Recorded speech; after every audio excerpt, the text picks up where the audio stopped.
이 말씀은 하나님이 저와 여러분들을 미리 아시고 또 미리 아신 자들로서 우리가 살아가는 이 땅에서 가져야 될 소망이 무엇인지를 알게 하는 하나님의 말씀입니다. 자, 우리가 이 현재의 고난을 어떻게 이해해야 될까요? 자, 우리가 쭉 말씀을 받는 가운데 이 현재의 고난을 우리는 이 시험이라 이렇게 여길 때 하나님의 세밀한 인도를 받을 수 있다, 우리에게 말씀을 하십니다. 자, 그래서 내가 고난이 있다면 이 고난은 하나님께서 나를 이끌어 가시는 시험이라는 겁니다. 그 시험 속에 우리가 고대하는 바는 무엇입니까? 육신적이고 세속적인 어떠한 상황에 대한 응답을 고대하는 것에서 하나님 우리를 변화시키시는 바가 무엇입니까? 주 예수 그리스도를 기다린다 그랬어요. 그럼 우리가 이 속에서 고대하는 바는 무엇입니까? 예수 그리스도가 내게 임하시는 것이거든요. 그러면 그 그리스도가 임하신다는 것은 어떤 열매가 있습니까? 어떤 결과가 있습니까? 그 그리스도로 말미암은 영광이 있다는 겁니다. 그래서 우리는 하나님의 이 영광, 그 영광의 자리에 인도받을 때 우리에게 나타날 영광을 소망하게 되어지는 것이죠. 그래서 고린도후서 4장 17절 말씀처럼요, 잠시 받는 환난에 경한 것이 지극히 크고 영원한 영광에 중한 것을 우리에게 이루게 한다 그랬어요. 우리에게 이루게 한다 그랬죠. 그래서 우리가 현재 고난이 있다면 그 고난은 시험이요, 하나님께 인도함을 받는 시험이라는 겁니다.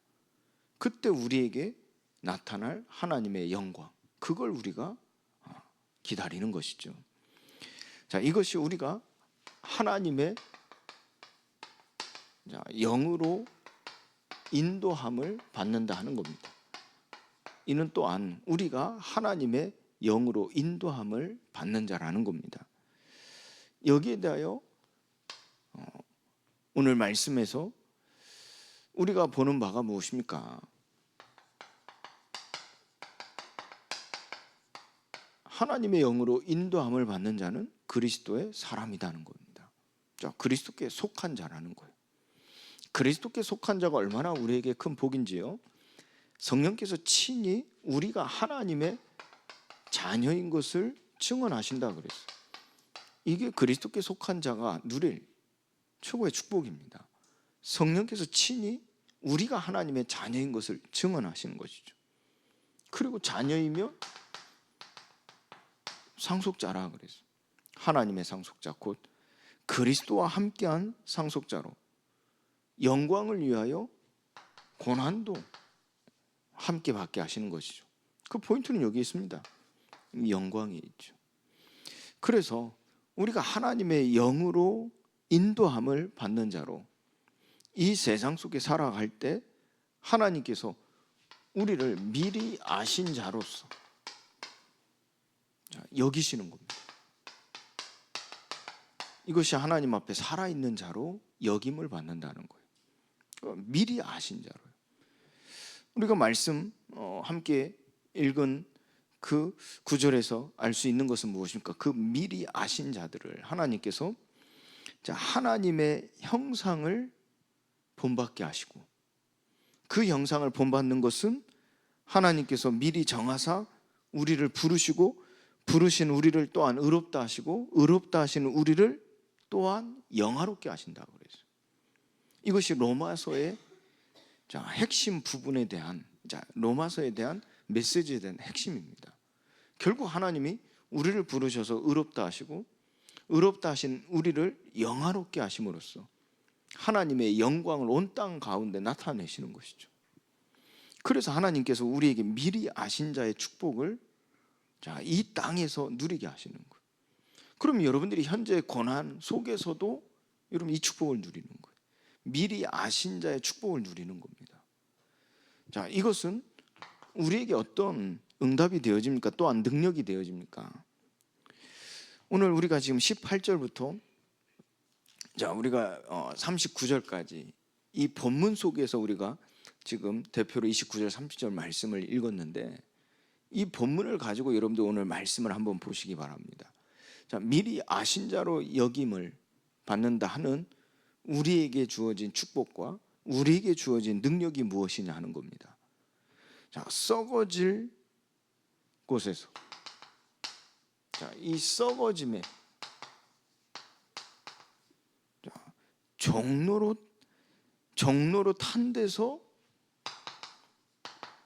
해방됐다 그래서 우리를 이 썩어짐의 종로로 탄 데서 해방시키신다는 거예요. 이 썩어짐의 종로로 탄다는 것은요, 또 뭐 어떻게 표현되어 있냐면요, 허무한데, 굴복한다는 말이에요. 우리가 지나고 난 이후에 이게 다 불에 타버리면 어떻게 됩니까? 이 공적이 허무하죠.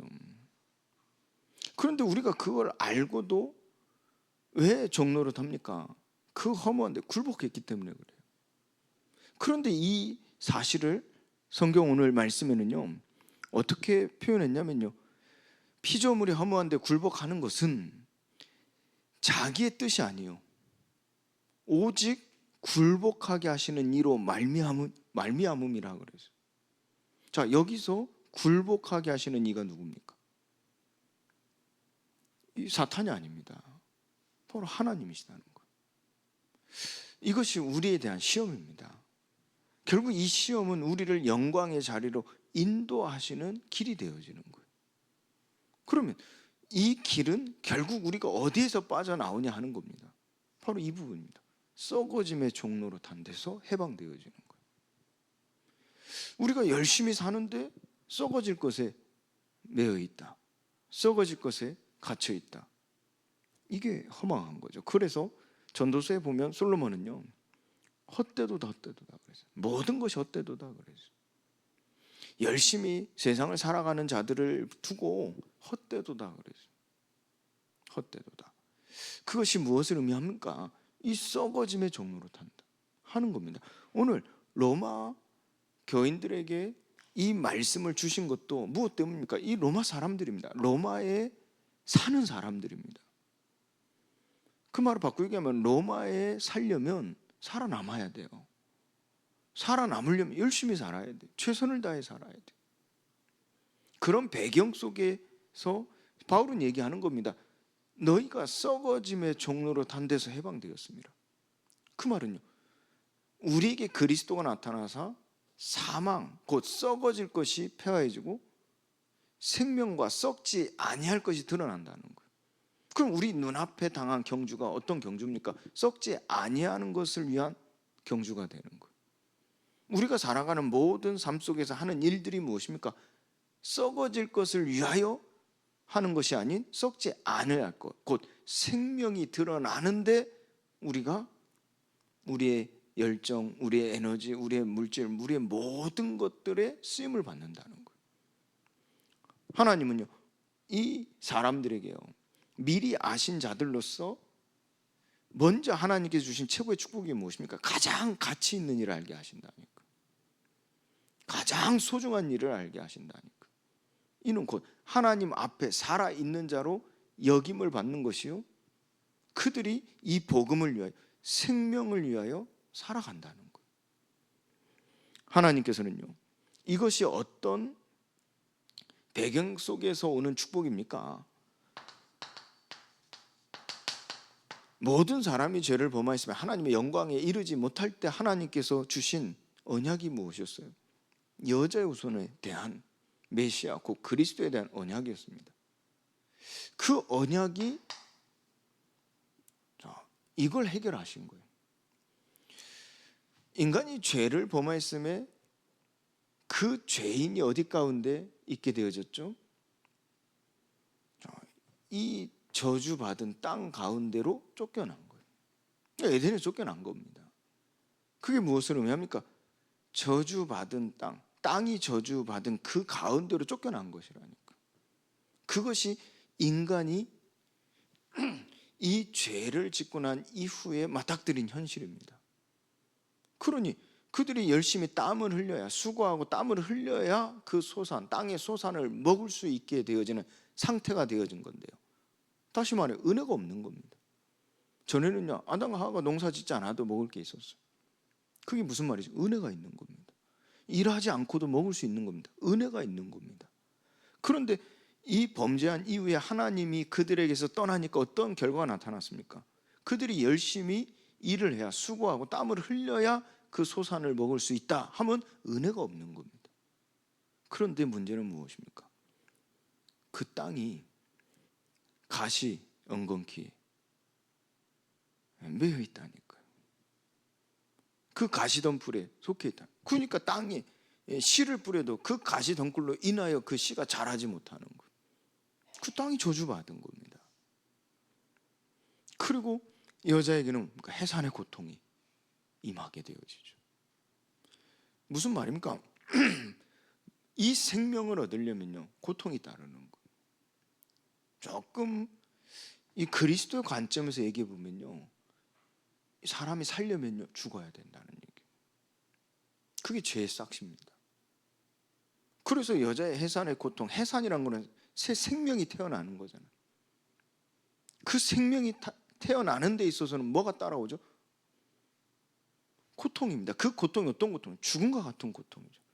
그러니까 이 여자들이 해산할 때 죽을 것 같은 고통이 오잖아요. 그게 그리스도의 관점에서 해석입니다. 그런데 자, 일반적으로도 얘기해 봐도요, 인간이 뭔가를 얻으려면, 새로운 걸 얻으려면 고통이 따른다니까. 그게 인간이 범죄하고 난 이후에 은혜가 없는 상태의 삶을 얘기한단 말이에요. 이게 지금 17절부터 19절까지의 말씀에서 나와 있는 인간의 죄로 인한 상태, 곧 저주를 말하죠. 그런데요, 이 여자의 후손의 언약이 이 문제를 해결했다니까. 여기에서 해방받게 하셨다니. 무슨 말이죠? 땅에 씨를 뿌리는데 열매를 맺는다는 거예요. 또 바꾸게 해볼게요. 은혜가 임한다는 거예요. 사람이 살려면 죽어야 되는데 대신 죽을 그리스도가 임하신다는 얘기예요. 그럼 이 문제 해결받는 겁니다. 그래서 이 허무한 데 굴복한 우리가 이 썩어짐의 종로로 돼서 해방되어지니까요. 우리의 삶이 회복되어지는 거예요. 자, 또 이 사람들이 어땠어요? 언약을 놓치고 자기 원하는 것을 하고자 하나님 앞에 범죄하게 되어지죠. 그때 그들을 보고 하나님은 그들을 하나님 앞에 죽은 자로 여기는 거예요. 그 결과 3절 말씀에 어떻게 기록되어 있습니까? 하나님의 영이 영원히 사람과 함께 있지 아니하리니. 이 상태가 이 은혜가 없는 겁니다. 이 결과요, 어떤 상태는 1절부터 이 7절까지 말씀을 보면요, 완전히 사람들이 생각하는 모든 계획이 악할 뿐일 때 하나님은 그 악을 멸하시겠다, 곧 심판의 계획을 세우셨다니까. 그런데 그 심판 속에는 하나님의 의가 나타났어요. 그게 8절의 노아였습니다. 바로 그 심판 속에서, 곧 사망 속에서 하나님의 은혜의 계획이 세워진 거예요. 그래서 노아가 은혜를 입었더라 그랬어요. 그 노아는 당대의 완전한 자요, 하나님과 동행하는 자라. 무슨 말입니까? 하나님이 노아를 통하여 구원 계획을 이루시겠다는 거예요. 그 노아에게 하나님은 무엇을 약속하셨습니까? 방주입니다. 그래서 방주에 탄 자는 다 생명을 보존받을 것이라 그랬어요. 다 살리라 그랬어요. 이제 완전히 심판에 이르게 되어지는, 죄의 삭시 사망에 이르게 되어지는 이 직면한 현실입니다. 그런데 그 문제를 하나님께서 어떻게 해요? 해결하시는 거예요. 이 썩어짐의 종로로 타는 그들의 끝은 무엇이었습니까? 그들의 마지막이 무엇이었습니까? 사망이었다니까. 그러니 120년 동안 아무리 뛰어난 삶을, 아무리 사람들에게 인정받고 그 속에서 행복함을 누린다 할지라도 그들의 마지막이 무엇이었어요? 사망이었다니까. 그런데 하나님께서는 이 썩어짐의 종로로 쳐서 해방된 본이 된, 믿음의 본이 되어진 사람, 바로 노아입니다. 그 노아는 가장 가치 있는 일을 했어요. 바로 생명 살리는 일을 했다니까. 이 썩어짐의 종로에 해방되어 허무한 데 굴복한 게 아니라 허무한 데서 정복자로 섰다니까. 그리고 방주를 120년 동안 지었다니까. 하나님 말씀대로 다 준행했다니까. 이것이 우리가 회복될 삶입니다. 우리가 회복해야 될 삶이라니까. 또 창세기 12장 1절 3절에 아브라함을 부르시지 않습니까? 본토 친척 아비 집을 떠나라. 그리고 내가 내게 보이는 땅, 보여주는 땅, 지시할 땅으로 가라 그랬어요. 그러면서 약속하시죠. 축복하셨습니다. 정복권, 축복권을 주셨다니까. 너로 말미암아 천하 만민이 복을 얻을 것이라 그랬어요. 너는 복이 될 것이라 그랬어요. 예전 성경에는 뭐라고 했습니까? 이거 복의 근원이라 그랬어요. 지금 이제 이 지금 성경 뭡니까? 복이 될지라 그랬다니까. 그래 내 이름을 창대케 하리. 하나님께서는 이 언약을 주실 때는요. 자, 어떤 상태였습니까?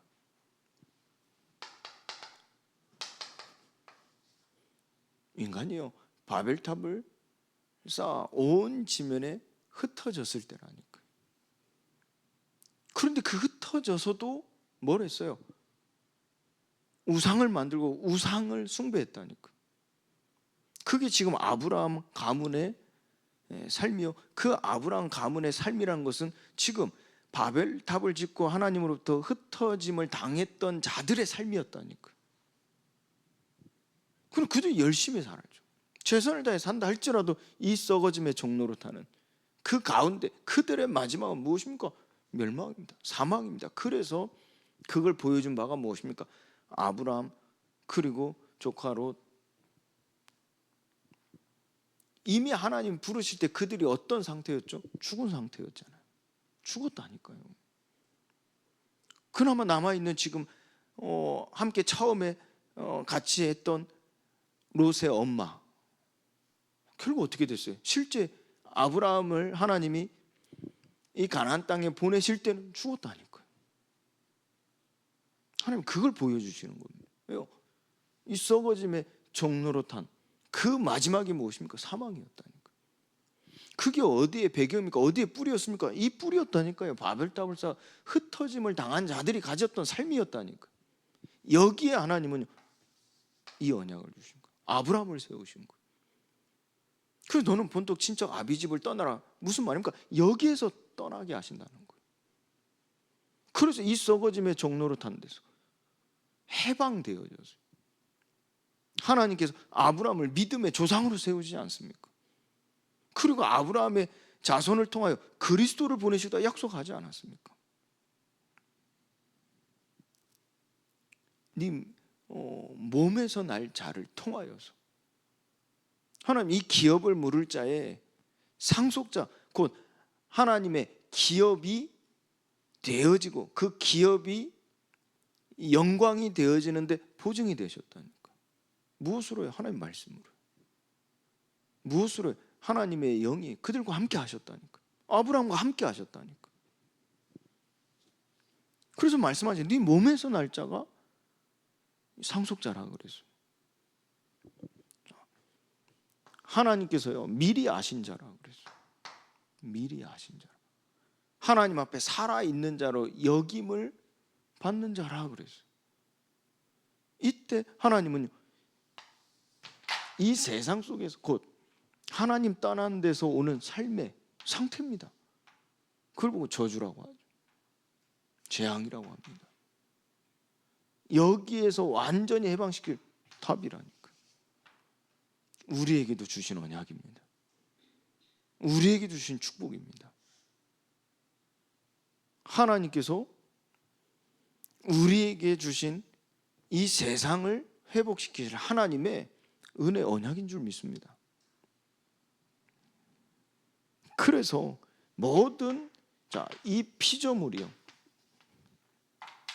이 피조물이 거대하는 바가 무엇이라 말씀합니까?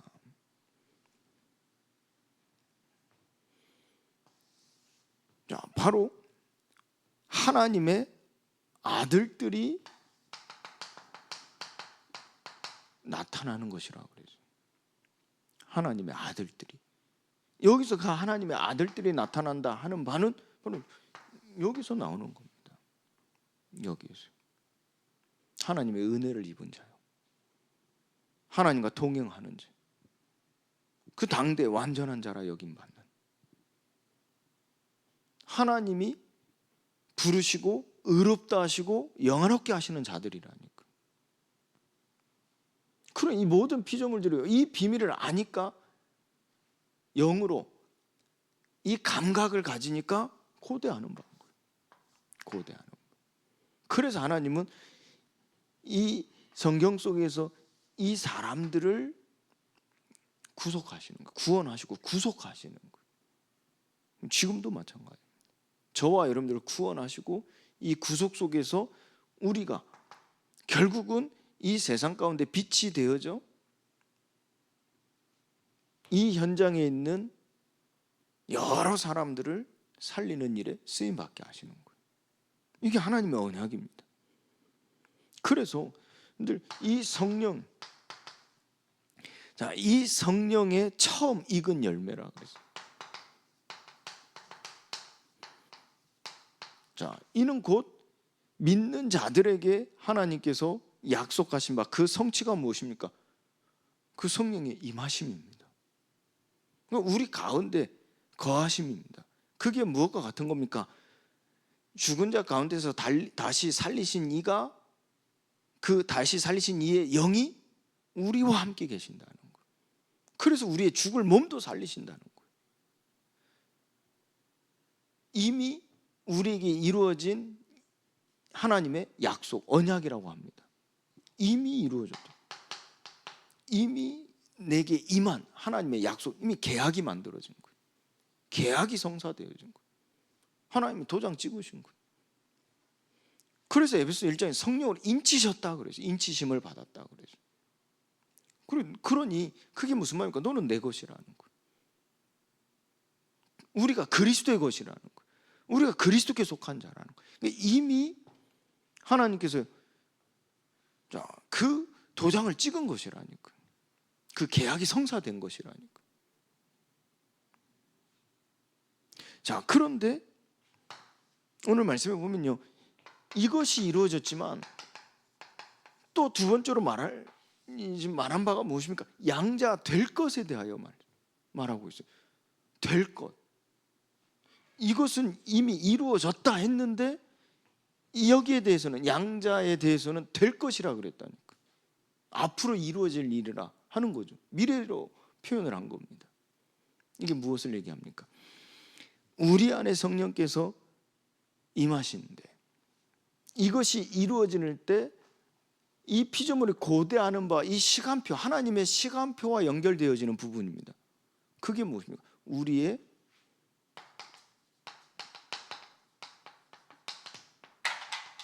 몸의 속량입니다.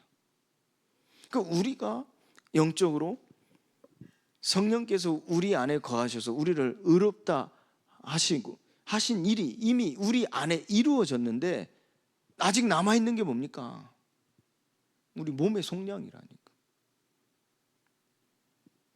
그래서 우리가 이 몸의 속량을 두고, 이 몸의 속량을 두고 그리스도를 붙잡는 겁니다. 이걸 좀 다르게 얘기해 보면요, 우리에게 남아있는 죄성입니다. 장세기 4장 7절에 죄가 너희를 원한다 그랬어요. 그런데 그 죄가 너희를 아무리 원한다 할지라도 너희는 죄를 다스릴지니라 그랬어요. 이게 무엇을 얘기합니까? 몸의 속량입니다. 우리 몸이 깨끗하게 되어지는. 근데 이걸 어떤 사람들은 율법적으로 해석을 해요. 다시 말해 율법을 잘 지켜서 사람들에게 인정받고 도덕적으로나 윤리적으로나 세상 법적으로 전혀 문제되지 않는 율법적으로 해석을 한단 말이에요. 그런데 여기서 몸의 속량, 그럴 수도, 그런 모습이 나타날 수도 있겠죠. 자, 그럼 또 어떤 해석으로는요, 이 갈라디아에서 나오는 성령의 열매라는 하나님의 성품적인 모습으로 자, 이 몸이 변화되어지는 것을 말하기도 합니다. 자, 그것도 맞는 얘기겠죠. 그런데 진짜 본질적 의미가 있어요.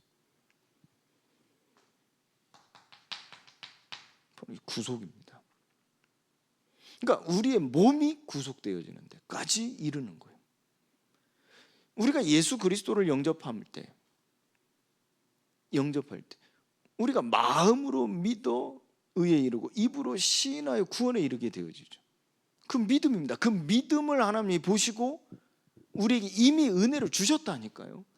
근데 우리의 믿음을 보시고 하나님께서는 의롭다 여기시는 거예요.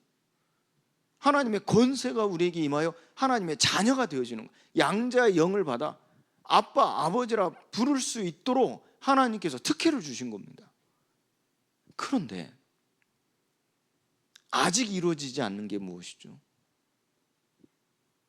내 몸에 하나님의 구속이 이루어지지 않는 거예요.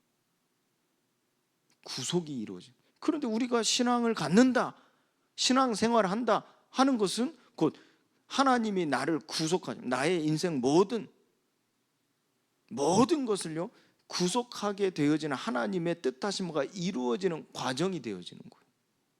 그래서 지금도 우리는 그 구속에 이르도록 우리가 지금 하나님의 인도를 받는 겁니다. 하나님이 이미 이루신 그 보혜사 성령께서 지금 우리를 완전히 구속하는 그 일을 이루어 가고 계시는 것이라니까. 이게 이제 성화에 대한 완성입니다.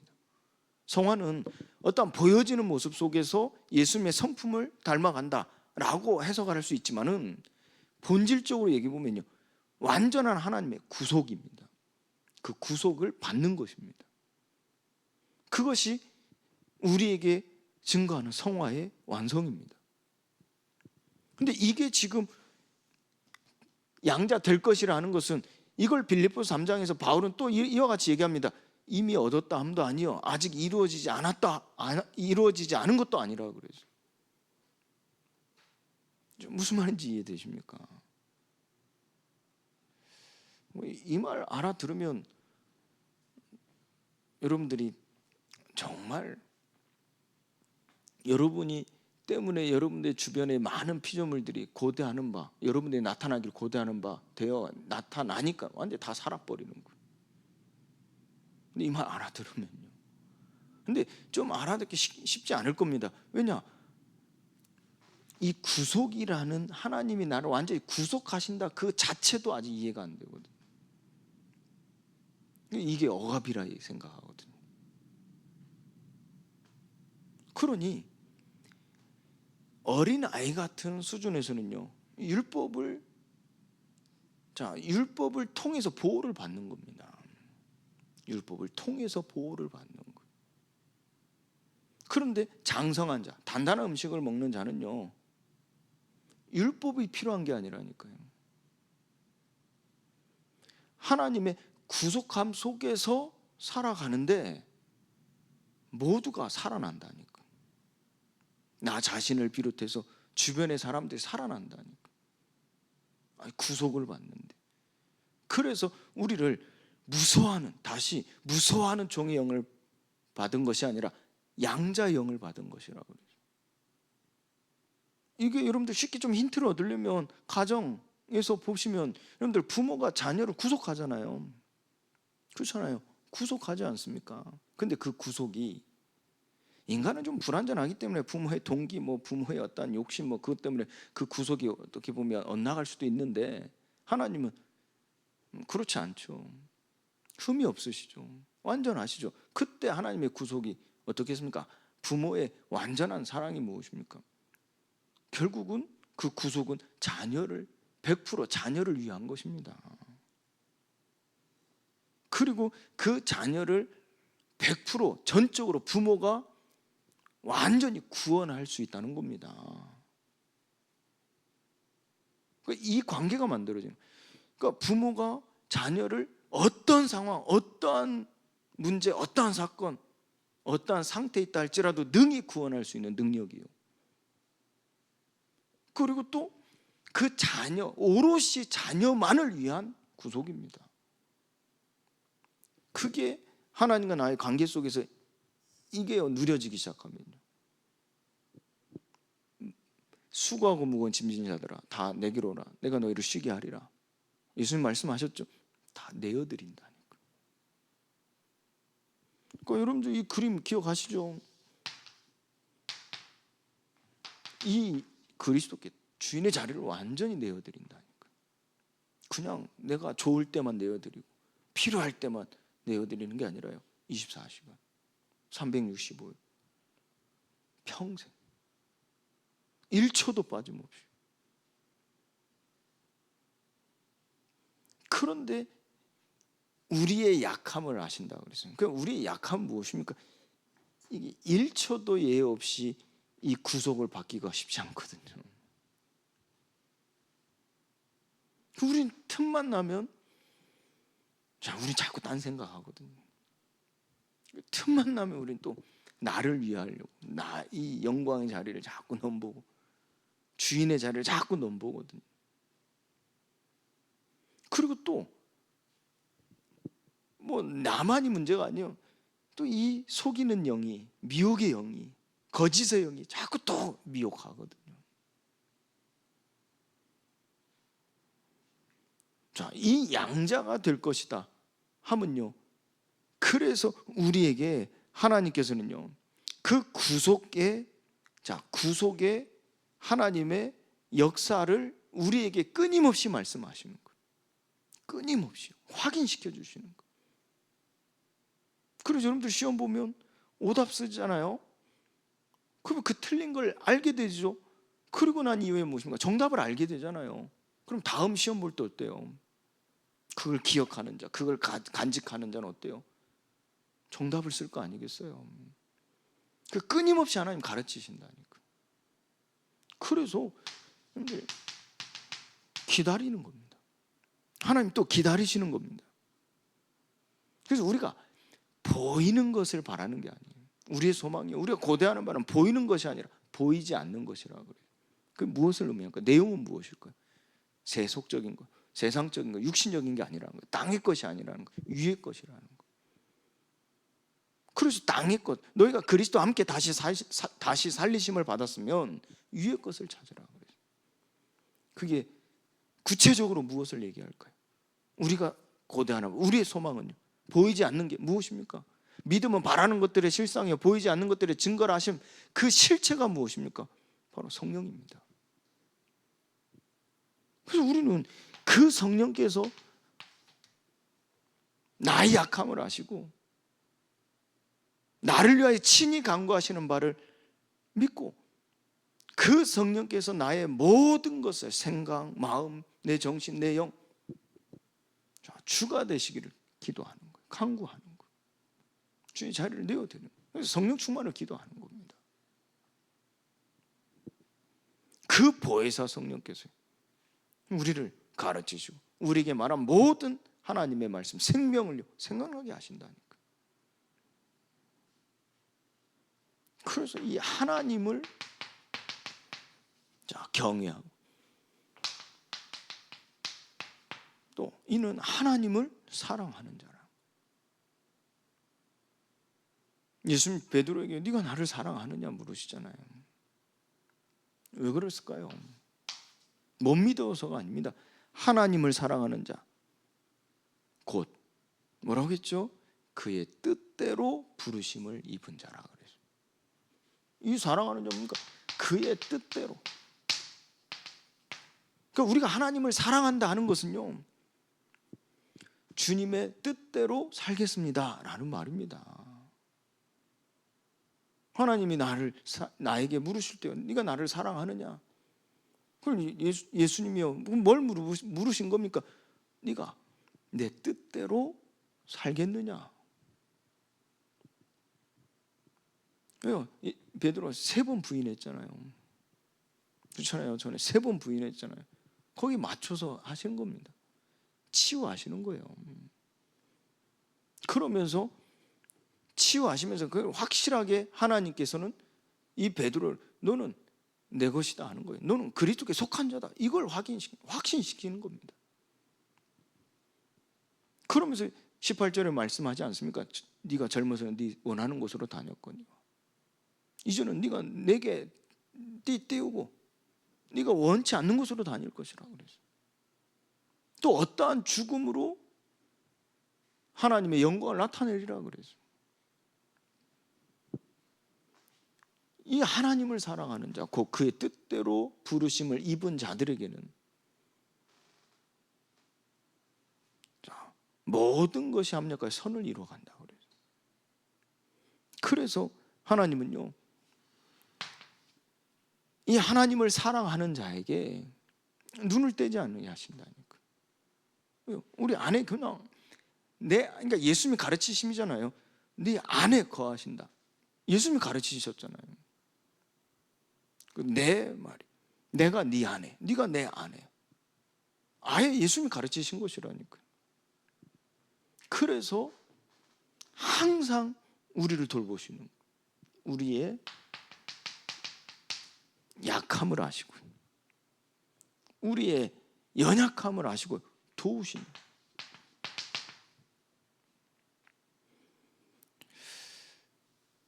성령께서 친히 간구하신다고 하시잖아요. 성령께서 친히 간구하시고. 그래서 하나님의 뜻에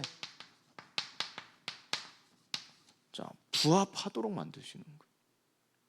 우리가 살아가는 삶이요 어디에 시작되어집니까? 생각, 마음, 이 영혼, 이게 하나님의 뜻에 부합하도록. 이게 이제 어디까지요? 이제는 이 몸의 구속까지. 그래서 히브리서에 믿음을 얘기했다면 이 야고보는요 무엇을 얘기한 겁니까? 이 몸의 구속을 얘기하는 거예요. 그래서 야고보 예수님의 동생이지 않습니까? 늘 가까이에서 보았다는 얘기. 어릴 때부터 본 거 아닙니까? 그 야고보가요 무엇을 얘기합니까? 그 믿음에 대하여 가르치는 바가 무엇입니까? 몸의 구속을 얘기한다니까. 몸의 구속. 하나님의 뜻에 부합되어진 이제 이 생각, 마음, 어디까지? 몸까지. 그래서 모든 것이 합력하여 선을 이루는 거예요. 여기서 그 선이 무엇입니까? 선을 이룬다. 단순히 전도한다, 그걸 말하는 게 아닙니다. 여기서 선이라 하는 것은요, 믿는 자들, 하나님의 아브라함을 믿음의 조상, 또 이 지금 성령의 인도함을 받아도 사도행 13장에 이 성령의 보내심을 받은 자들이 결국은 무엇에 대하여 증거했습니까? 예수가 그리스도 되신가, 그가 십자가에 죽으시고 부활하신 것을 증거하면서 그들에게 무엇을 증거한 줄 아십니까? 우리가 온전히 하나님께, 곧 그리스도께 구속되어졌음을 얘기한다니까. 이 관점으로 서신서 또 한번 다시 읽어보세요. 우리가 메인자, 사슬의 메인자, 우리가 너에게까지 이르게 되어진 것도 다 무엇에 의해서 간 것이라 그럽니까? 이 성령에 구속되어진 자들로서 간 것이라 얘기한다니까.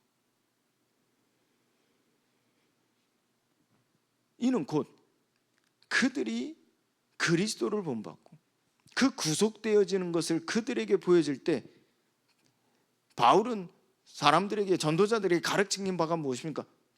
나를 본받으라 그랬어요.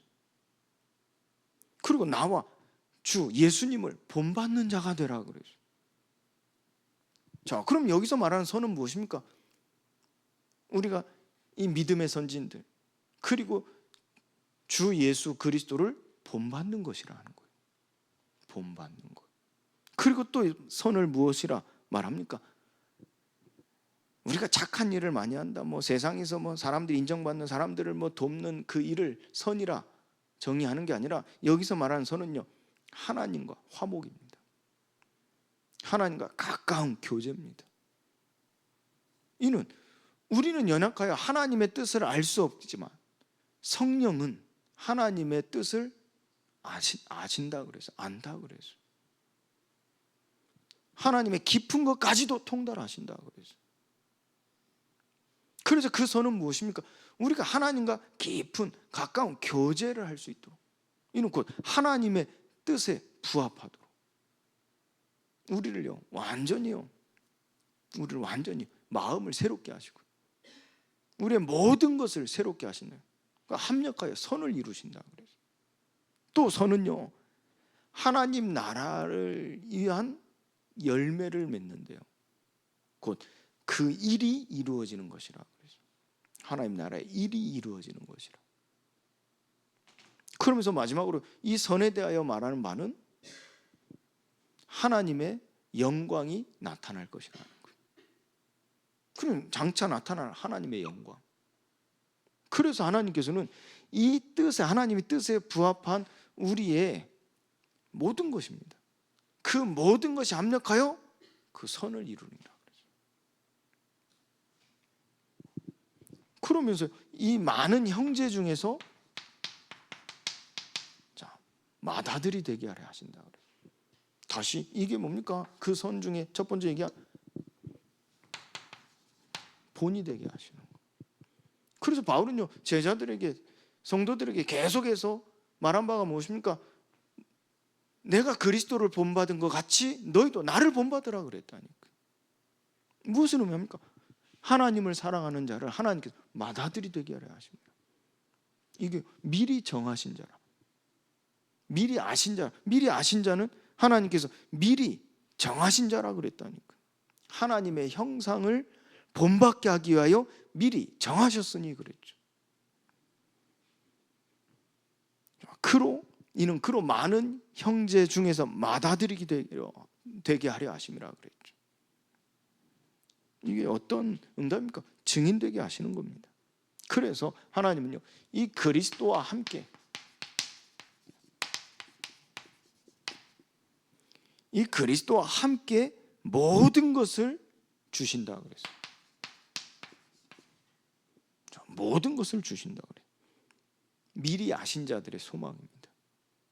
그러니까 우리가 가져야 될 소망입니다. 그리스도와 함께 모든 걸 주신다 그랬어요. 그래서 하나님은 이 부르심 속에 하나님은 이 복음 안에서요, 믿음을 세워 가신다니까. 그래서 우리에게 이 시험도 무엇입니까? 믿음을 굳건하게 하신다니까. 그리고 그 하나님이 예비하신 길을 가게 하시는 것도 무엇을 의미합니까? 믿어야 가는 거지요. 베드로에게 하나님은 고넬료 집에 가라 하실 때, 그건 단순히 이방인 집에 가라는 의미겠습니까? 하나님은 이방인들에게도 회개할 수 있는 은혜를 주셨다니까요. 그래서 이 복음이 저 이방에까지, 저 땅끝까지 흘러들게 하시는 그 길을 예비하시고 베드로에게 그 길을 가라 하신 거예요. 그때 베드로에게 임한 게 뭡니까? 시험입니다. 순종의 시험이죠. 모세의 율법 속에 날것입니다. 날것. 그것을 먹으라 하신 거예요. 들짐승의 고기를 먹으라 하시는 거예요. 근데 베드로는 지금까지 먹지 않고 잘 지키며 살았거든요. 그 말은 베드로는 율법을 확실하게 지키고 살았다는 얘기예요. 죄에 대해서 경계하고요. 그 율법을 복음으로 붙잡은 겁니다. 그런데 하나님께서는 이 베드로에게 무엇을 시험하셨어요? 순종이라니까요. 그 순종은 단순히 내 말 들어 안 들어 이게 아니죠. 그 길을 가게 하시는 것이라니까요. 여기서 이 날것, 들짐승, 이것은 무엇을 예표하는 겁니까? 이방인들이잖아요. 사람을 얘기하는 것이잖아요. 이방인들. 결국 이방인들에 가서 같이 그 집에 머물러, 그 자체도요 법에 걸리는 거예요. 그게 하나님이 예비하신 길을 가지 못하게 만들어. 그런데 하나님은 베드로에게 뭘 말씀하신 거예요? 뭘 요구하신 겁니까? 믿음이라니까. 하나님을 믿는다면 가겠죠. 그 길이 안전한 것이요, 그 길이 소망의 길이요, 영광의 길이라는 것을 믿으면 그 길을 가겠죠. 지금 캄캄한 안개 속에 파묻힌 보이지 않는 길이라 할지라도 믿고 믿을 때 가는 겁니다. 이스라엘 백성들이 출애굽할 때 이 요단물에 언약궤 맨 자가 발을 담글 때 그 길이 열렸다. 그 길이 보여졌다니까. 근데 우리는 그 길을 보고 가는 게, 보이는 길을 따라가는 게 아니라, 우리의 소망은요 보이는 것이 아니라니까. 보이지 않는 것이라고 그래요. 그 보이지 않는 것이란 말이 무슨 말입니까? 믿음이라니까요. 믿음. 우리의 소망은 믿음입니다. 하나님 그래서 부르신 자들에게 복음을 주시고 그 복음을 통해서 믿게 하시는 겁니다. 그 믿음에는 순종의 시험이 있다니까. 순종의 시험.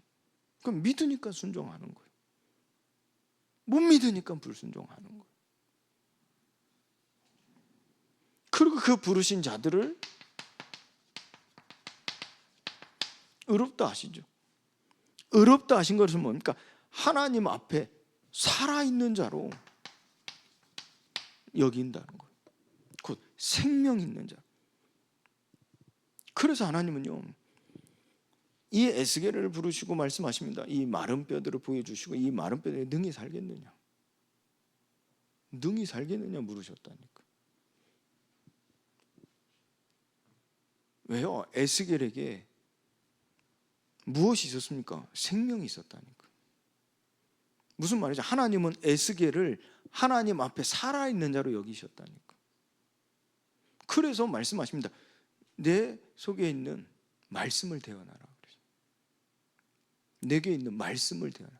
또 내 속에 있는 생기에게 대언하라. 그 에스겔 속에 있는 것이었다니까. 그 말씀과 그 생기가요. 하나님은 그걸 보시고 말씀은 이게 이제 의롭다 하신 자예요. 하나님 앞에 살아있는 자로 여김받는 자라는 거. 저와 여러분들에게 하나님 의롭다 하신 것은 우리 안에 뭐가 있다고요? 생명이 있다는 거예요. 그 생명이 있다는 것은 우리 안에 뭐가 있다고요? 말씀이 있다는 거예요. 우리 안에 뭐가 있다고? 생기가 있다는 거예요. 그래서 하나님 우리에게 말씀해요. 네 속에 있는 말씀을 태어나라 그랬어요. 내 속에 있는 생기에게 태어나라 그랬어요. 그때 그 생명은요 사망을 패한다니까요. 그게 절제 시험입니다. 우리가 참는 게 아닙니다. 유혹에 내가 안 넘어가야지, 이거 넘어가면 나 죽어, 하나님한테 혼나, 벌받아, 그게 절제가 아닙니다. 절제는요 그 생명이 사망을 패하는 겁니다. 그게 절제라니. 그래 절제는 참아서 지나고 나면 다시 유혹받고 지나고 나면 후 살았다가 아닙니다. 생명이 사망을 패하기 때문에 끝난 겁니다. 아무리 와도 두 번 또 와도 3번 와도 100번 와도 1000번 10,000번 와도 절대 안 속는 거라니까. 그게 절제입니다. 이 생명이라니까. 이 생명. 하나님 부르신 자들을 의롭다 하시고 곧 이 복음을 믿는 자들에게 하나님 무엇을 주신다고? 생명을 주신다고 그랬어요. 믿지 아니하는 자들이 속는 겁니다. 마귀가요 믿지 아니하는 자들을 미혹한다 그랬다니까요. 이 절제의 시험입니다. 그리고 이 의롭다 하신 자들을 또한 영화롭게 하신다고 그랬어요. 결국 무엇입니까? 하나님 부활의 몸을 입게 하신 거예요. 실제로요. 우리가 아직 일어나지 않은 일이요, 그러나 장차 반드시 나타날 하나님의 영광은 우리의 몸의 부활입니다. 이는 또 다른 해석으로 우리의 삶에, 우리에게 주어진 삶에 있어서는 무엇입니까?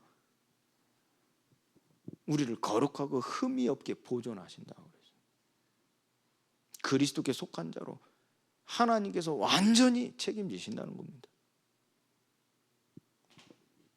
그럼 그 기업의 보증이 되시고 성령을 인치심 받은 자로서 우리가 어떤 삶을 회복받는다는 얘기예요.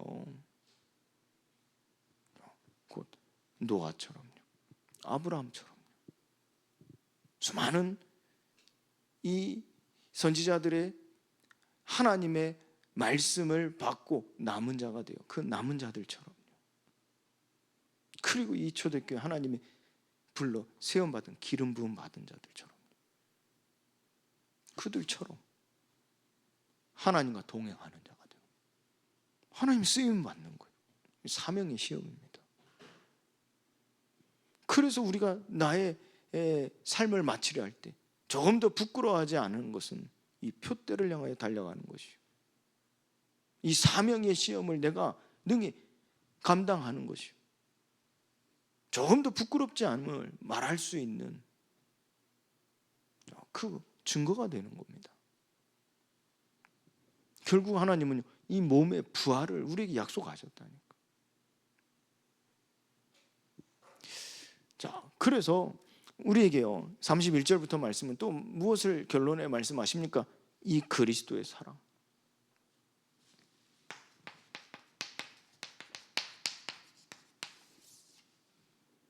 이 그리스도의 사랑을, 자, 우리가 할 때 이 일에 대해 우리가 무슨 말을 할 수 있겠습니까? 만일 하나님이 우리를 위하시면 누가 우리를 대적할 수 있겠습니까? 자기 아들을 아끼지 아니하시고 우리 모든 사람을 위하여 내주시니까 어찌 그 아들과 함께 모든 것을 우리에게 주시지 않겠습니까? 누가 능히 하나님께서 택하신 자들을 고발하겠습니까? 의롭다 하신 이는 하나님이신데 누가 정죄하겠습니까? 죽으실 뿐 아니라 다시 살아나신 이는 그리스도 예수시니 그는 하나님 우편에 계신 자여 우리를 위하여 간구하시는 자라 그랬어요. 모든 게 하나님 손에 있습니다. 우리 걸음에 주의 손이 함께 하시니 이게 어떤 의미가 되겠어요? 누가 우리를 그리스도의 사랑에서 끊으리요. 우리에게 당한 시험은요, 환난이나 공고나 박해나 기근이나 적신이나 위험이나 칼이나 이 모든 시험은요 마치 선지자를 통하여 우리에게 주신 말씀이죠. 우리가 정일 주를 위하여 죽임을 당하게 되며 도살당할 양같이 여김을 받는 것이라 그랬어요. 그것과 같다 그랬어요. 그러나 이 모든 일에 우리를 사랑하신 이로 말미암아 우리가 넉넉히 이기느니라 그랬어요. 확신하시기 바랍니다. 사망이나 생명이나 천사들이나 권세자들이나 현재일이나 장래일이나 능력이나 높음이나 기쁨이나 다른 어떤 피조물이라도 우리를 우리 주 그리스도 예수 안에 있는 하나님의 사랑에서 끊을 수 없으리라. 오늘요 미리 아신 자들, 이 여러분입니다. 그렇다면 우리가 가져야 될 소망이 무엇이겠습니까?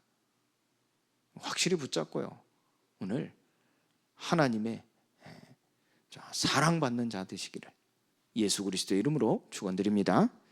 하나님 감사합니다. 우리가 잠시 받는 환난에 경한 것이 지극히 크고 영원한 영광에 중한 것을 우리에게 이루게 함을 믿는 믿음 안에서 우리가 오늘을 능히 이기고자 하오니 오직 하나님의 영으로 인도함 받게 하여 주옵소서. 미리 아신 자로 그리스도와 함께 모든 것을 주시는 하나님과 함께 소망을 가지게 하사 모든 피조물이 고대하는 바 하나님의 아들들이 나타나기를 원하고 있을 때 우리가 이 일의 증인으로 서서 이 세상에 빛이 되어 하나님의 영광을 나타나게 하여 주옵소서. 예수 그리스도의 이름으로 기도합니다. 아멘.